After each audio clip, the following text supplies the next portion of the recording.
economic navigator, as well as master of ceremonies when we assemble the panel.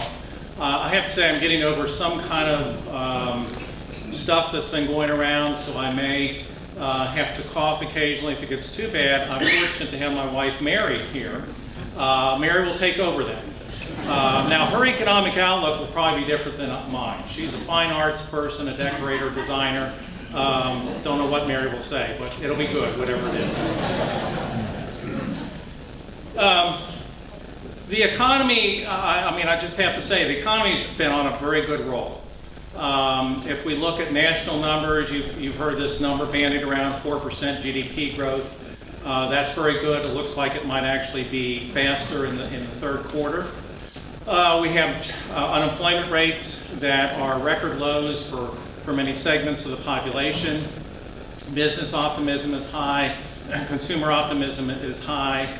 I read recently that the job market is getting so tight that many employers are actually lowering their standards and hiring, for example, people they would never have looked at in years past because they just need people there and they're willing to train them. I think that's an excellent, excellent sign.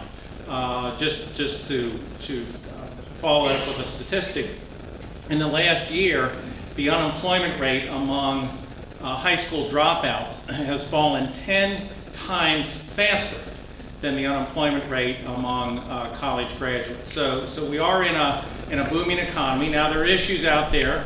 I think everyone's aware, and certainly farmers in North Carolina are aware of the trade disputes.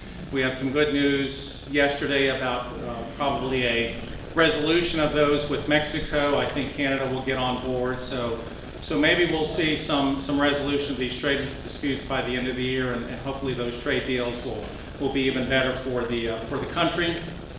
Those of you in the real estate industry, those of you in any development where financing is important, you know that interest rates have been trending upward. Historically, though, interest rates are still very, very low. Inflation is still very, very low. But it looks like we are on an upward trend for both of those. The Federal Reserve appears to be on a path to possibly raise their key short-term interest rate by 0.25%, twice more this year. As you have known, the president is not happy with this, so we have somewhat of a one-sided Twitter war. The Federal Reserve is not going to respond. They're stodgy bankers. They're not going to get into that. But that is something to watch. And just a little tiny background on this, so you get some perspective. The Federal Reserve actually has a very difficult job. Unlike other central banks in the world who have one objective: keep inflation low. That's all they have to do. Our Federal Reserve has been told by the Congress in their charter to keep inflation low, but also keep unemployment low. That's very, very hard to achieve that dual mandate. And usually what the Federal Reserve has to do is focus on one and hope the other will still be good. And as you might expect, since the Great Recession and the initial years after that, when the economy was growing very slowly, the Federal Reserve's focus was on getting unemployment down. So they kept interest rates very, very low. Their key short-term interest rate was kept at 0% federal funds rate for, I think, 6 years, unprecedented, essentially free money there.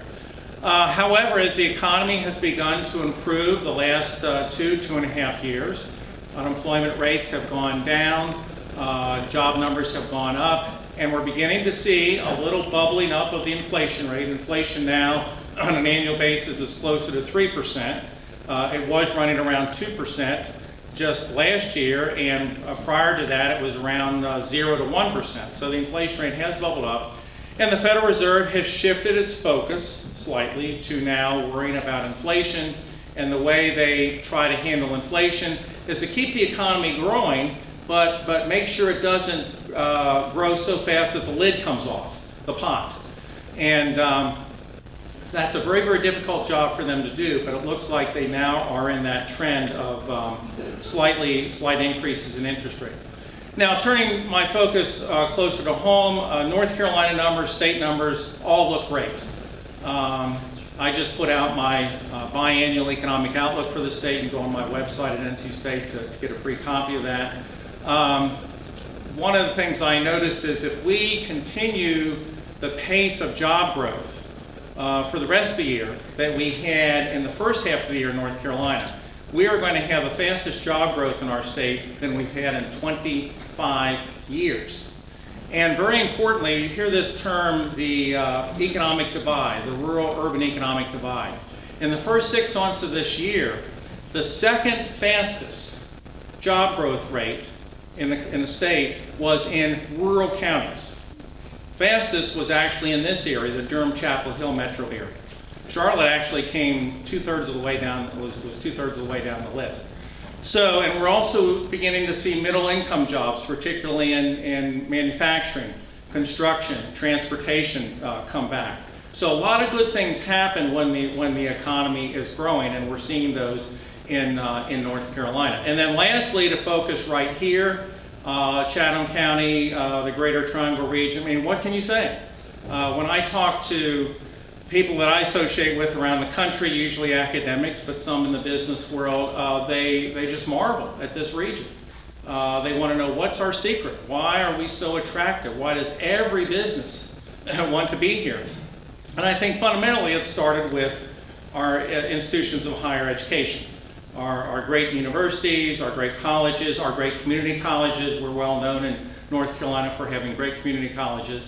Because that's, I mean, fundamentally businesses need people, good workers. So that's really what it's going to, where it's going to start. But also we have an excellent reputation in terms of business climate. We have a very reasonable tax system. We have wonderful climate and a diversity of climate. We're here in the southeast part of the state, southeast part of the country has been the fastest growing, so we are accessible to that. And so I think North Carolina is going to continue to grow, and in fact, as Debbie mentioned, my latest book is called North Carolina Beyond the Connected Age, the Tar Heel State in 2050. Incidentally, if you've not gotten your Labor Day gifts, did you know you were supposed to give you are supposed to give Labor Day gifts? My book would make an excellent gift. Also, if you have an anniversary, especially anniversary coming up with your special someone, if you get the hard copy version of my book and wrap it in a nice paper, it's got some heft to it, so you give it to your special partner, and he or she opens it and expecting something really nice, and then of course they realize what it was. They will have a look on their face that I want you to take a snapshot of and send me. I'm actually collecting this. Maybe I'll get another book out of that. But I'm projecting North Carolina will add about 3 million more people between now and mid-century. The biggest, fastest growing part of our population, just like in the nation, is going to be my generation, 65 and older. So that'll present some challenges. I think this region, I'm going to talk now about the Greater Triangle region. Demographers, for example, this is not Walden's projection, demographers who work for the state, work with the State General Assembly on projections, predict that this region, the Triangle region, will almost double in population, actually between the 2010 census and the 2050 census. So I think growth, of course, does present challenges, but I think we'd rather have growth than have no growth, and I think that is definitely going to be here. So with that, Cindy has given me a very aggressive schedule. So Cindy, are we now at the time to bring the panelists up? Okay. And do they know who they are and they will come up? Okay.